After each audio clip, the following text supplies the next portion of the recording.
Gente, muito bom estar aqui hoje. Obrigado por estar casa cheia aí, gosto quando é assim. Eu me emban... Não, eu vou começar a gravar aqui, tá, cara? Ah, perdão, faz favor. Eu vou.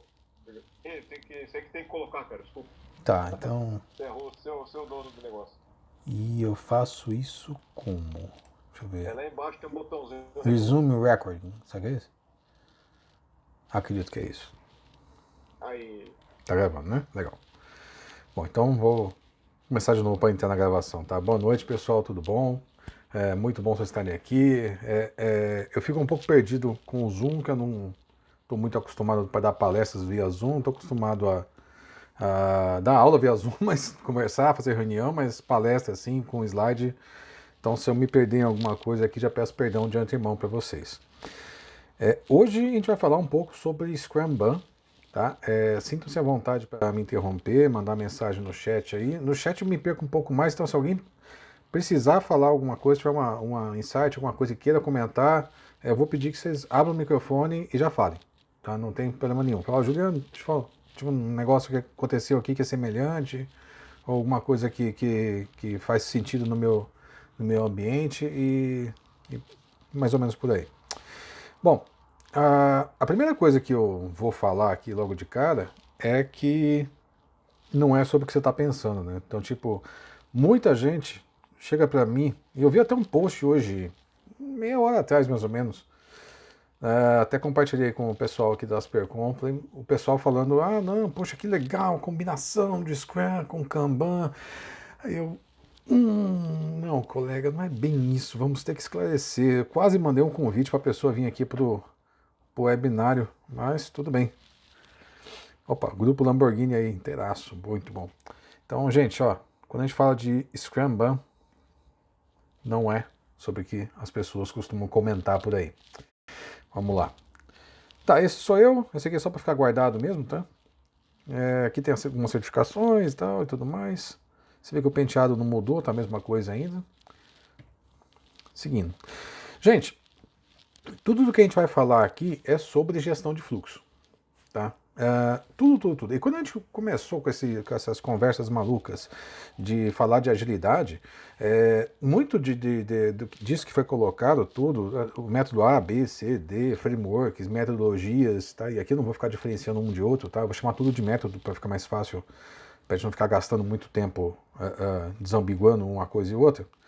Deixa eu só deixar o chat aberto aqui, que eu vi que vocês estão interagindo ali. Então, só para não me perder. E aqui, pequenininho. Tá, desculpa, voltando. Então, tudo que a gente fala sobre esses momentos, esses métodos de trabalho que tem por aí, eles estão focados em duas coisas, tá? Fila e fase de trabalho, tá? Essas duas coisas são os que nos conduzem aqui, são as duas coisas que são importantes para nós, e muitas das metodologias que nós vemos por aí, elas falam muito bem de fase de trabalho, mas elas ignoram as filas. Quando a gente fala de fila mais fase de trabalho, aí eu estou falando de uma coisa chamada fluxo. Tá? Então tudo que a gente for falar aqui hoje, a gente está falando sobre o fluxo. E o fluxo não é simplesmente a fase de trabalho, não é um pedacinho do trabalho, mas sim a gente está falando do fluxo como um todo. As filas, as pausas, as esperas e o trabalho. Não dá para viver uma coisa sem a outra. Tá? Igual nesses tempos que a gente está vivendo hoje, o pessoal fica numa briga entre essa dicotomia entre saúde e economia, uma coisa não vive sem a outra. E por aí vai. Vamos lá. Um outro ponto, e aqui eu estou puxando muito do que veio do livro do Scrum, do Corey Ladas, tá? Daquele, acho que é a principal obra, se não for a única ou a definitiva que fala, realmente, ou a única confiável a se falar sobre Scrum. Então, por isso, muito do que a gente está vendo aqui hoje está baseado nisso, tá? O que eu preciso dizer aqui sobre esse ponto? O Scrum, ele não cobre todo o fluxo. O que isso quer dizer? Quer dizer que em algum ponto, em algum momento, tá, alguma pessoa teve uma ideia. Tá? E aqui eu estou fazendo o melhor esforço para fazer uma lâmpada. Tá? Então confiem que aqui existe uma lâmpada representando uma ideia. Então alguém teve uma ideia em algum momento. Essa ideia tem todo um processo, um fluxo de trabalho para ela ser implementada e ser entregue. Então aqui no final desse processo como um todo, você tem um pacote, algo entregável, alguma coisa que alguém, um ser humano, tá, que a gente tem a mania de chamar de usuário, vai utilizar em algum ponto da vida, beleza? Esse caminho todo, tá, é o que a gente chama de fluxo. O problema que o Scrum traz e que ele não soluciona nesse ponto ele foca num pedaço do fluxo. Ele não foca, por exemplo, no início do fluxo. Então, como é que é feita a ideação, como é que é feita a descoberta, a prototipagem, as entrevistas, as negociações com o cliente, todos esses aspectos ficam lá largados para alguém, vai ter que chegar pronto para o time não se envolve nisso.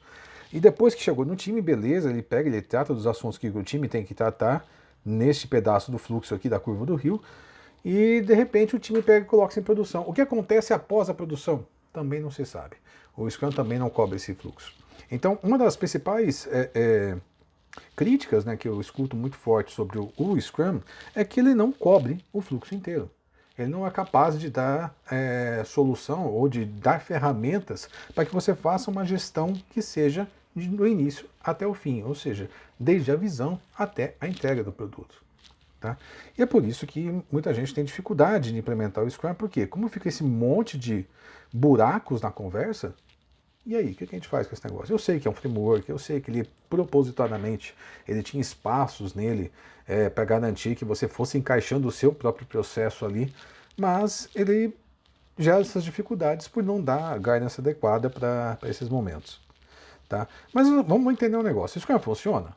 Funciona. Tá? Não é que ele é uma porcaria sem tamanho, não, ele funciona. Tá? Ele funciona em certos cenários.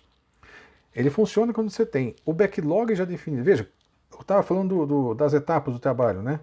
Que eu tenho aqui desde a ideia até a entrega. Quando a gente está falando do Scrum, ele quer dizer o seguinte, olha, esse pedaço aqui, quando a coisa chega para o time, tá? Vamos dizer que aqui é a área de atuação do time. Beleza? Quando a coisa chega para o time, essa coisa já tem que estar muito bem definida. O time já tem que saber o que fazer, porque senão o time box explode, o time box quebra, e isso vai para o vinagre, a coisa toda falha, desmorona. Então ele tem essa fragilidade de que essa parte inicial... Vocês estão vendo as anotações que eu coloco na tela aqui? Senão eu estou rabiscando que nem um bobo aqui e não está saindo, não sei. Sim, obrigado. Tá aparecendo. Obrigado. Então assim, essa parte toda inicial aqui, ó, ela tem que estar pronta, ela tem que estar azeitada. Por quê? Porque quando chega para o time não vai interagir nessa parte, ele não vai opinar sobre como é que o backlog vai ser montado, ou como é que vai ser a parte de refinamento. Tudo isso é de responsabilidade de um outro papel, que é o Product Owner, tá? Que é um papel exclusivo criado para isso. Há até algumas críticas sobre o papel do Product Owner, né? Que você cria uma certa caixa ali que só uma pessoa é responsável pelo sucesso do produto como um todo, mas eu nem vou entrar nessa seara. Só um adendo aqui importante, por muitos anos, tá, eu dei treinamentos e implementei Scrum em equipes por aí. E eu vim com essa temática, com esse approach aí, testando por muito tempo. Então, o fato de eu estar hoje falando das críticas do Scrum, fazendo algumas críticas ao Scrum, não é que eu acho que o Scrum não serve, tá? Vamos deixar isso muito claro. Ele me serviu por muito tempo, seria até meio arrogante da minha parte falar, não, agora não me serve mais, não é isso. O ponto é, a quantidade de limitações que ele me trouxe ao longo do caminho, nesses cenários, acabou com que eu tive que sempre partir para alternativas que distorciam aquilo que o Scrum se propunha a ser. Tá? Seguindo aqui. Outras abordagens também tentaram. Tá? Então você tem o Lean, tá? E aqui já tentando trazer já para dentro de software. Tá? O casal Popendick, né, a Mary e o Tom, não sei se vocês já conheceram, esses dois senhores, esse casal, né? Eles trouxeram um pouco já do Lean para dentro, quando escreveram sobre o Lean Software Development, mas onde que está a falha aqui nesse processo? Está no seguinte, existe um processo, tá? Deixa eu trocar a cor aqui para não ficar muito estranho, vou botar um vermelhão. Existe um ponto que é o seu estado atual, né, vamos dizer aqui, é como você é hoje, tá? Você desenha todo um processo de mudança e você imagina como é que é o seu estado futuro, o seu fluxo futuro, aquele que você quer atingir, e você trabalha para poder chegar lá. É o que eles chamam isso aqui da técnica do Value Stream Mapping. O problema dessa técnica é que você está buscando um sonho. E esse sonho talvez não seja atingível. Porque da onde que você tirou esse futuro? Você está desenhando um modelo ideal. E a partir desse modelo ideal, você talvez não alcance. Você vai gerar frustração, você vai gerar problemas com os stakeholders, quem patrocinou essa mudança e tudo mais. Então, você tem diversos problemas que podem advir dessa simples prática de eu imaginar um estado futuro e a partir dessa imaginação, dessa construção coletiva, que pode ser muito bem embasada, mas ela vai me trazer todo tipo de insatisfação ou de certa tristeza dentro da organização ali, que vai me diminuir o meu capital social caso ela venha a falhar. Então é muito importante que quando a gente vai trabalhar com mudanças, a gente vai trabalhar com o pé no chão. E o Lean, ele tira um pouco o teu pé do chão para usar um pouco dessa imaginação e acaba sendo um problema também. O Kanban, vamos pensar uma outra alternativa. O Kanban funciona? Claro que funciona. Tá? Também é uma das maneiras mais que hoje eu posso afirmar com todas as letras, e não porque eu me tornei Kanban Trainer, mas eu já vinha afirmando nos últimos anos antes de me tornar Kanban Trainer, é a ferramenta que mais me deu oportunidade de usá-la ao longo do tempo. Por exemplo, em 2016, acho que foi, 16 para 17, teve uma empresa que eu fui da consultoria, e todo mundo chegava lá naquele tempo e falava, não, o Juliano é apaixonado por Scrum, certeza que vai por Scrum. No que eu olhei para aquele time que pediram para que eu ajudasse, eu falei, amiguinhos, aqui não cabe. Porque as restrições eram muitas, o fluxo era complicado, tinha uma fase de uma fila gigantesca no meio, então aquele time não cabia Scrum. E o Kanban trouxe um pouco disso. E o Kanban trouxe uma coisa além, que é a visão do negócio. Tá? E aqui, isso também tinha no Lean, mas aqui ficou mais forte, ficou mais claro. Tá? E cada uma das práticas do Kanban fica muito focada em atender o seu cliente, mostrar para o cliente as entregas de valor acontecendo no fluxo contínuo, tá? Bem além do que eu trabalhar em interações ou ficar trabalhando para poder com foco no processo. O Lean tem isso muito forte, foco forte no processo. O Kanban, apesar de muita gente ainda acreditar que não, que ele tem um foco muito forte no processo, o Kanban na verdade está focado em pessoas. Tá? O foco todo é, eu vou aliviar a sobrecarga das pessoas, como? Criando um processo que seja inteligente.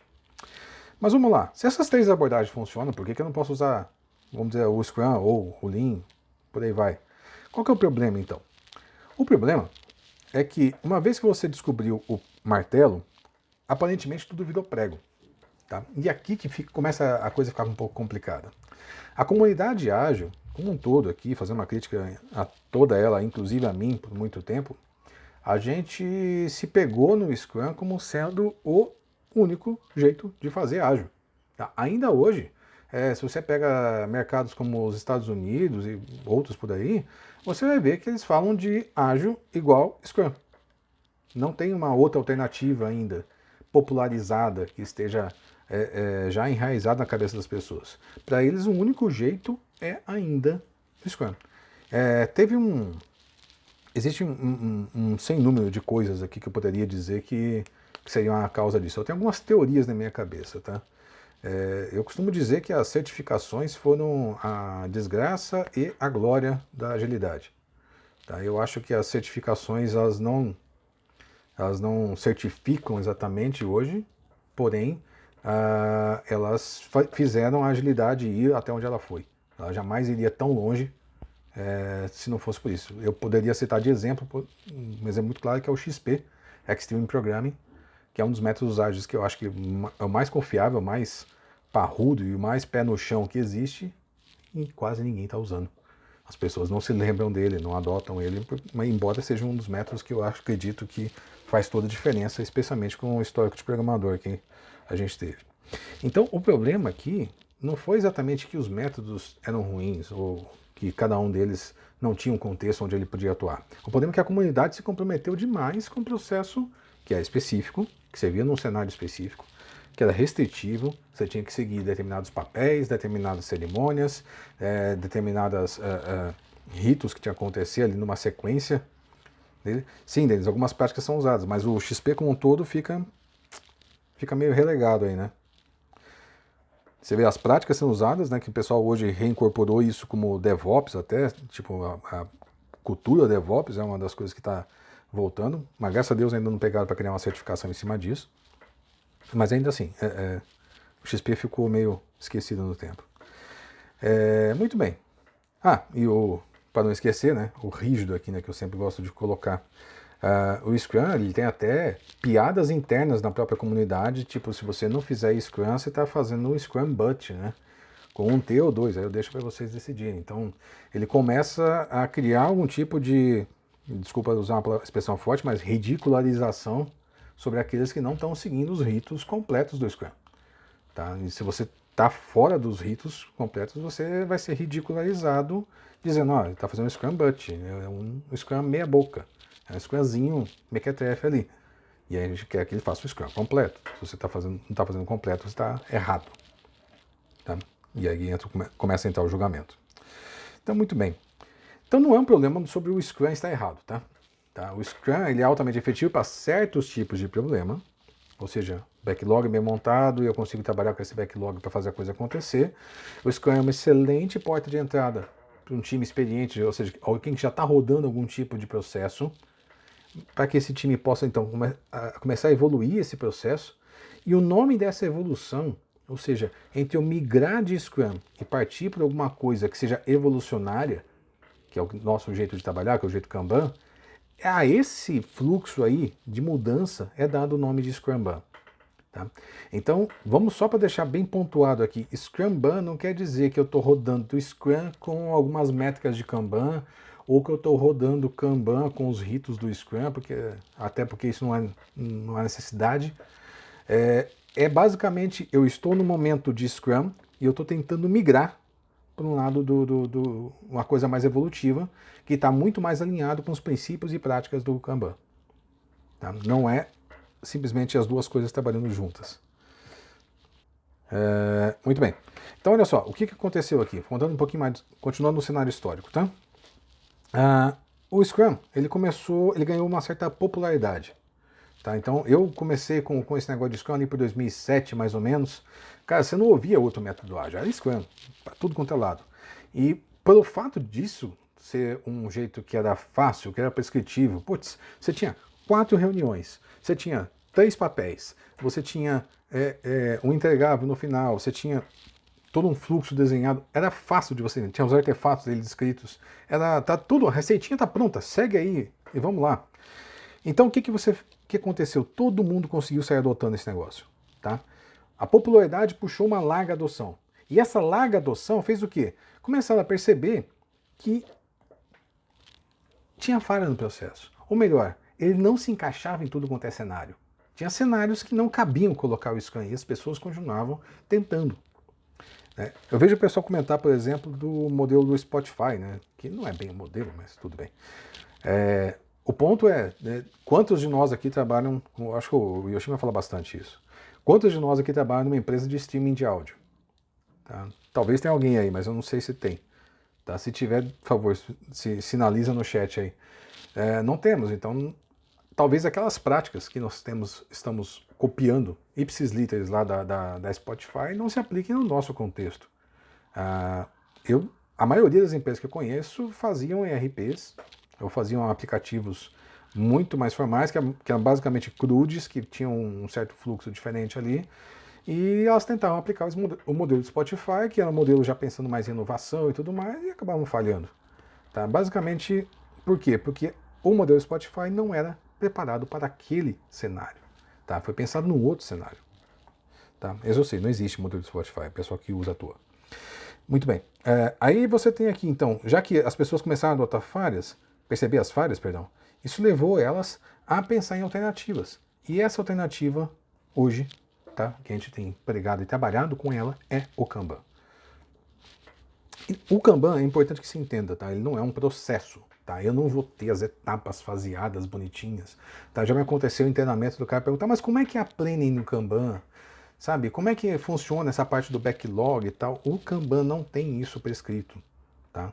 Ele é uma prática que incorpora princípios. Então, a prática do estar visualizando, a parte do estar medindo, a parte do estar evoluindo, são várias práticas que eu tenho ali e alguns princípios que eu vou adotar.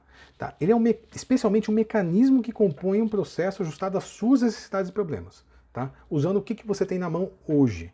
Basicamente nós vamos pegar o que você tem hoje, do jeitinho que está, portanto, nós não julgamos aqui na largada, isso aqui é muito importante. Então não tem Kanban but, tá? Ou Kanbut, sei lá como é que seria isso, nessa piada interna. Tem que conversar com o David lá pra gente ver se gera uma piadinha interna também sobre isso. Não existe Kanban but, tá? Por quê? Porque mesmo um Kanban que esteja mais simplesinho possível, que não esteja com CFD ainda, que não esteja medindo, que esteja com o WIP todo descontrolado e tudo mais, ainda assim é um Kanban, tá? Talvez seja o que a gente chama de proto-Kanban, que é um Kanban que ainda precisa de evolução, que ainda não é um sistema que consegue caminhar pelas próprias pernas, ela precisa de atenção de alguém ali para poder fazer com que a coisa funcione, porém já é um Kanban, tá? E já é aplicável boa parte do que a gente está falando aqui. Um outro ponto que eu preciso deixar muito claro o seu processo é único. Tá? Então você vai ver aí diversos gurus que vão descer do topo da montanha e vão chegar para você e falar, olha, nós trouxemos a solução. Tá? Essa pessoa vai vir ali, vai trazer a solução para você e vai dizer, olha, adote essas práticas, adote esses princípios, você tem que mudar o seu mindset. Eu tive uma briga bem legal essa semana sobre isso. Você tem que alterar o seu mindset para poder dizer que, olha, você agora é finalmente ágil. Tá? Aí eu pergunto, o que diabos o mindset come no café da manhã para você poder trocá-lo? Sabe, o que você, como é que quais, porque mindset é uma palavra totalmente abstrata, tá? E quando eu começo a apelar para abstrações, meio que estou falando de qualquer coisa. Mindset não é verificável, não é validável, mas comportamentos são, tá? E comportamentos, no fim das contas, são práticas, são coisas que eu repito todos os dias, talvez.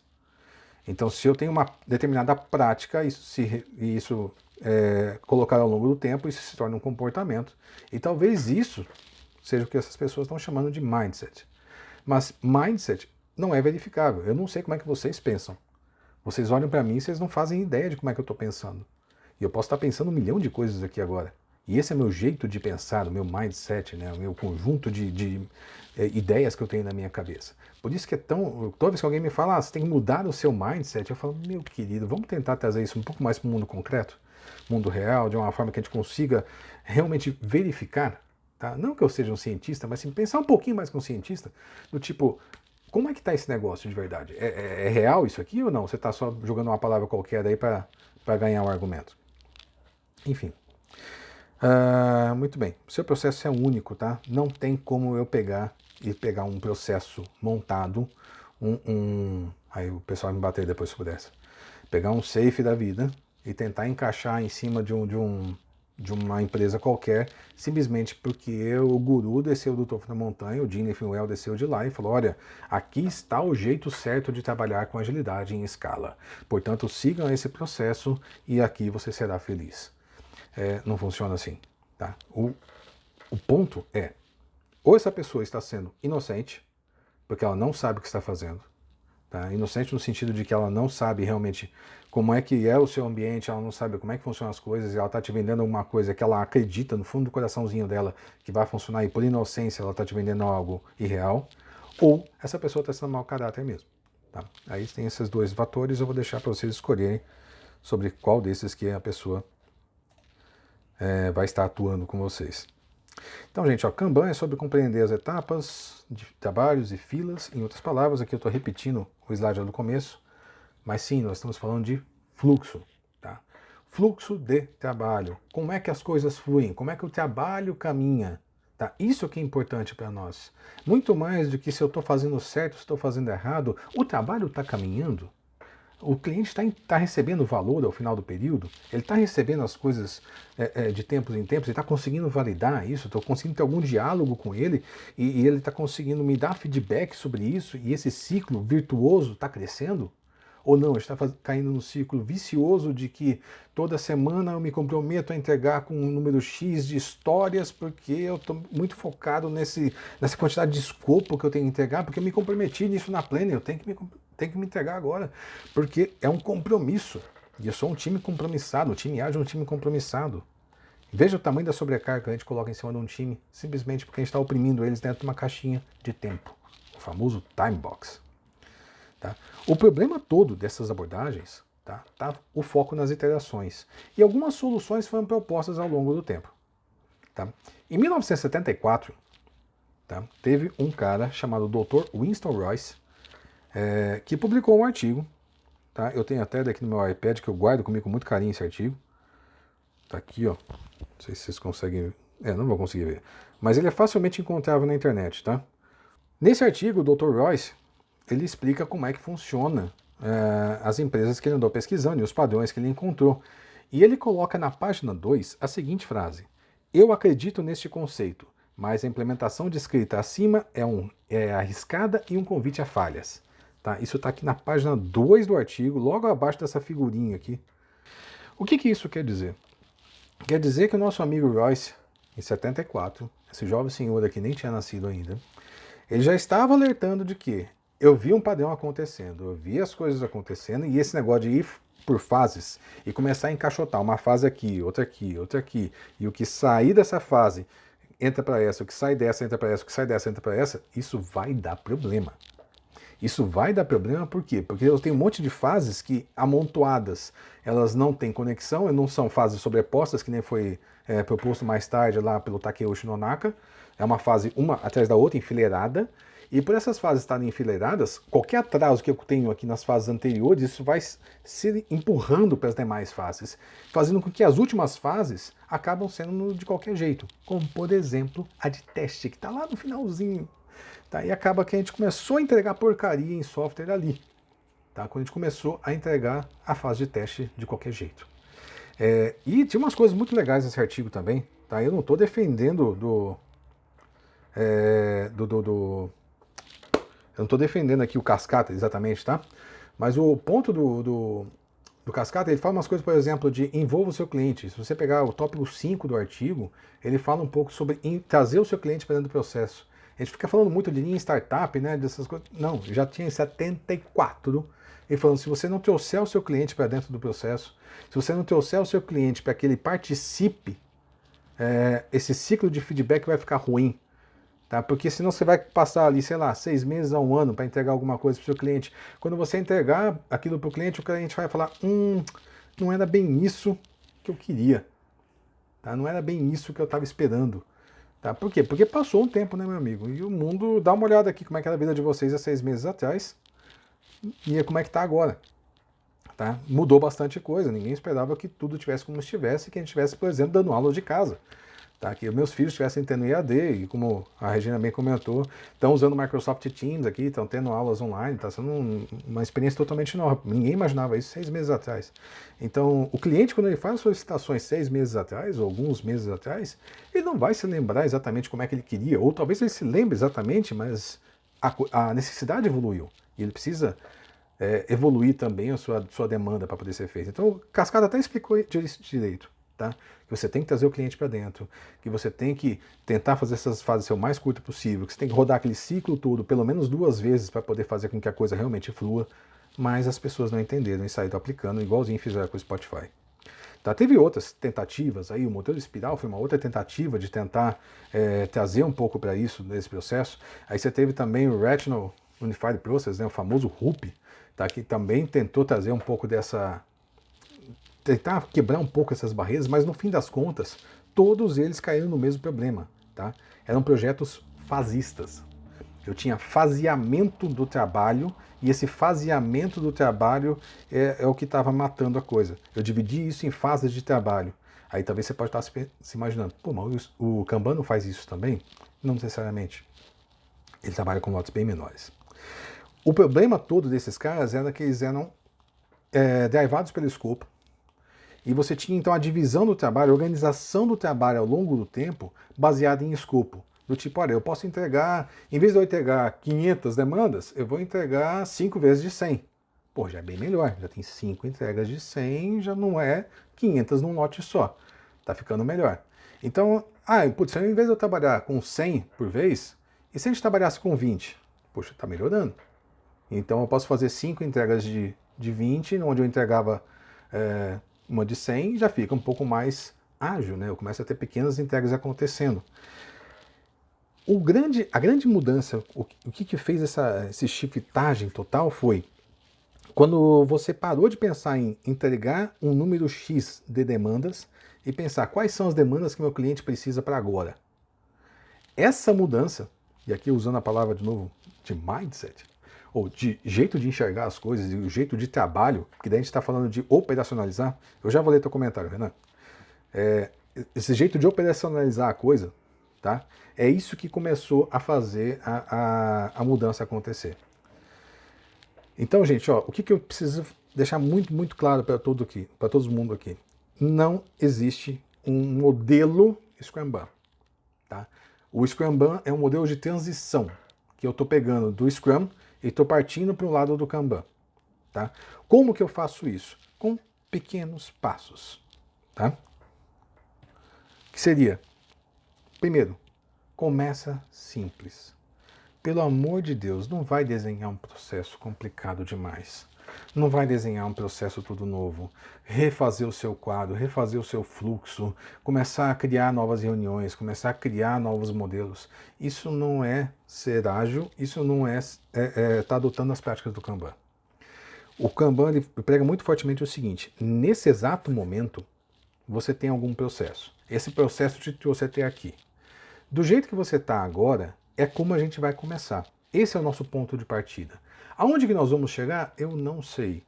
O ponto é, do jeito que está, nós vamos começar com essa evolução nossa aqui para chegar em algum lugar.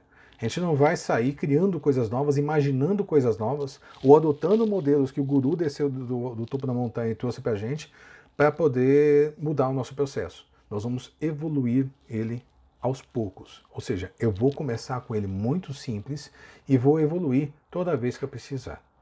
Toda vez que eu sentir necessidade, ou às vezes aqui entra um pouco do coaching, para ele criar um pouco da necessidade. Ele começar a fazer algumas provocações e algumas inserções dentro do fluxo de trabalho para poder fazer com que as pessoas pensem um pouco diferente e comecem a abrir a mente para outras possibilidades, algumas evoluções que talvez eles nem perceberam. Tá? Um jeito, tentando concretizar isso um pouco, eu posso, por exemplo, trazer algumas visões do cliente sobre o produto, eu posso trazer pessoas de outras áreas que estão interagindo com o cliente para poder explicar para eles como é que é visto o produto lá fora, e aí sim, eles começarem a pensar em evoluir esses pontos para poder entender as suas dores. Tá? O modelo do Static também é um jeito muito bom, mas a gente vai falar disso um outro dia. Outra coisa, as métricas, você tem que começar com algum tipo de métrica sim, tá? É muito importante que você tenha algum tipo de linha de base para você poder atuar. Mas vamos combinar que tem momentos que a coisa está tão desordenada que fica difícil você ter algum tipo de métrica. Então esse tipo de medição é importante que você comece, mas começa com uma. Tá? E já que a gente está indo para o lado do Kanban, eu recomendo muito fortemente que você comece com um CFDzinho, um diagrama de fluxo cumulativo. Tá? A gente vai ter daqui um pouco uns vídeos explicando essas coisas no nosso canal, mas isso aqui é spoiler, não vou falar ainda. Tá? Eu não falei, depois eu corto essa parte da gravação. Mas o CFD é uma das ferramentas, uma das métricas que você poderia utilizar já para poder começar a medir esse fluxo de trabalho, por mais simples que seja o fluxo de trabalho. Eu posso ter um CFD com 3 camadas lá, olha, eu tenho a backlog, o que eu estou fazendo e o que foi entregue.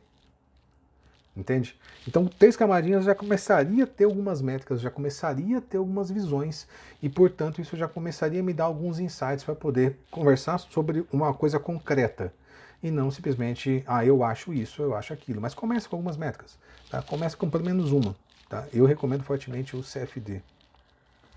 Adicione algumas cadências, tá? Por quê? Porque existe um mito, dá licença um minutinho. Existe um mito muito forte, a gente vem trabalhando já há algum tempo para poder quebrar esse mito, que é, o Kanban não tem cadência. Eu já fui contestado uma vez que o cara queria trabalhar com o Scrum porque o Scrum tinha esse sentimento de entregas, que tinha um sentimento de acabei alguma coisa, sabe? O Kanban tem cadência. Tá? O Yoshima tem um exemplo muito bom que eu vi no treinamento dele que eu adorei, que é o nosso do tirar o leite da vaca. Né? Então até para tirar leite da vaca você tem uma cadência. Você tem cadências ali. Você vai pegar, a vaca vai estar posicionada lá, você vai na vaca, vai colocar o baldinho, vai começar a manipular a testa da vaca e isso vai encher o balde em um momento. No que encher o balde, você vai ter uma cadência, que é esvaziar esse balde. E aí você volta para a vaca. Uma hora, se você continuar nesse processo, uma das duas coisas acaba. Ou o balde enche de novo, ou a vaca seca.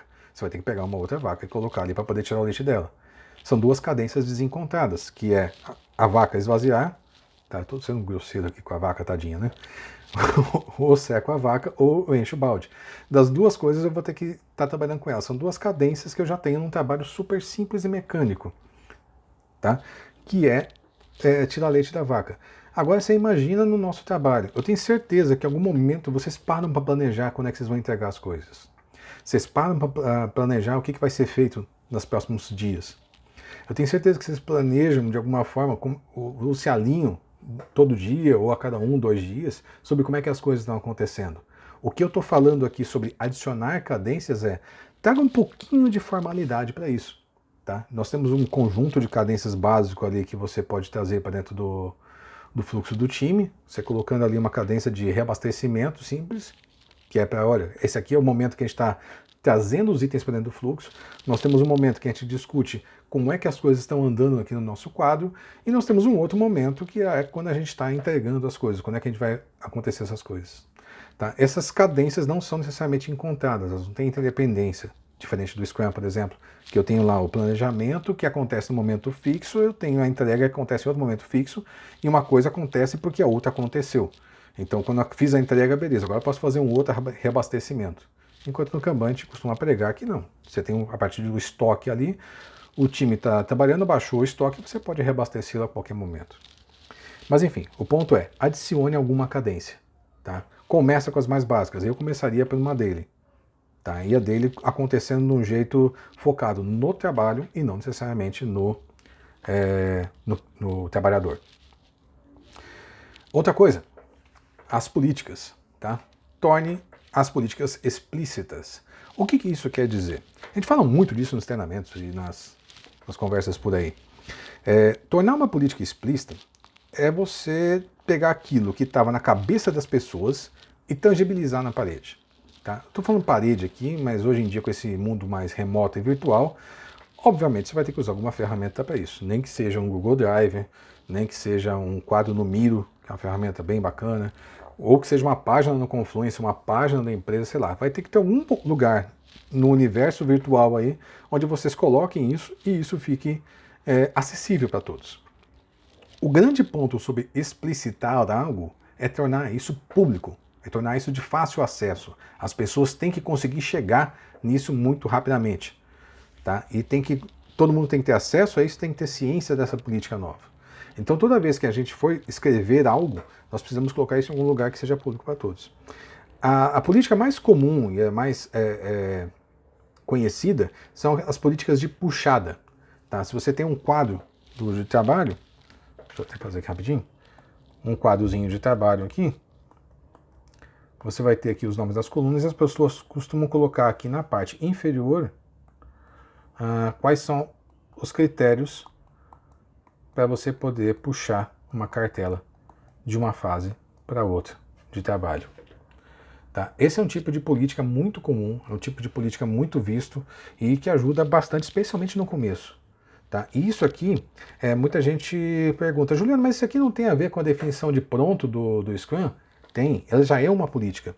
Se aqui fosse, por exemplo, o Donnie, a política que move daqui para cá seria a minha definição de pronto. Tá? Porém, como vocês podem perceber, o nosso fluxo aqui é um pouco mais complexo do que simplesmente para fazer, fazendo e feito. Tá? Eu tenho outras etapas aqui. E tendo outras etapas, já que o trabalho é um pouco mais complexo que isso, tem outras trocas de mãos e talvez outras trocas entre departamentos e tudo mais, eu preciso ter critérios para cada uma dessas etapas do trabalho. E dessa forma, eu vou ter outras políticas de puxada que vão estar acontecendo aqui. Beleza? Por último, mas não menos importante, gerencia o seu fluxo usando limites. Tá? Percebe que eu deixei isso aqui lá para o finalzinho. Por quê? Porque você tem um monte de trabalho antes para fazer. Tem que entender como é que está o seu fluxo, tem que entender quais são as políticas envolvidas neles, criar alguma cadência, começar a medir. Aí depois que você tem isso já começando a rodar, os números vão começar a trazer evidências para você, vão começar a te trazer informações que vão ser tão úteis que você vai começar a pensar, poxa, eu posso usar essa informação para tomar alguma decisão. Como, por exemplo, limitar o trabalho em progresso em algumas fases para poder garantir que a minha vazão continue acontecendo. Então eu posso pegar as diversas torneirinhas ali, e é por isso que eu trouxe essa imagem aqui, não é para deixar vocês com água na boca, mas essas diversas torneirinhas para poder estar regulando esse fluxo de trabalho, para dizer, olha, aperta mais aqui, solta um pouco mais ali, e vamos ver como é que o fluxo se comporta. Então eu vou experimentando e vou tirando novas amostras para ver se isso funcionou ou não. Gente, um slide resumo, se isso aqui fosse uma palestra num lugar aberto, eu ia falar, esse aqui é o slide de tirar foto, tá? Porque é aqui que eu coloquei as etapazinhas. Então, assim, qual que é a receita de bolo para você adotar para você migrar entre Scrum e Kanban? Tá? Começa simples, não tenta inventar um negócio gigantesco. Tá? Evolua conforme a sua necessidade, ou seja, sobre os aspectos que estão te doendo hoje. Tá? Use métricas para entender, começa com o CFD, você precisa entender o seu fluxo, você precisa entender o que está acontecendo no seu ambiente. Começa com o CFD, que é um caminho bem leve e fácil de fazer. Adicione ou evidencie, tá? Se você já tiver essas cadências. Se você não tiver, seria legal você talvez discutir com o time para tentar adicioná-las. Né? Por exemplo, a dele, ou a de replenishment, ou até a de entrega. Explicite as suas políticas. Tá? E aqui eu recomendo que você comece pelo menos com as pull criteria, né? As de critério de puxada, e gerencie o seu fluxo, limitando o trabalho em progresso. Tá? Mas faça isso sempre pensando nas métricas que você tem aqui em cima. Tá? Pensando como é que está esse fluxo, como é que está a vazão, qual que é o impacto dessas limitações na minha vazão. Ok? Gente, esse aqui é só uma receitinha para mudar de Scrum para Kanban. E é basicamente isso que é o Scrum Kanban. Tá? Não tem nada de muito complicado ou muito complexo nisso.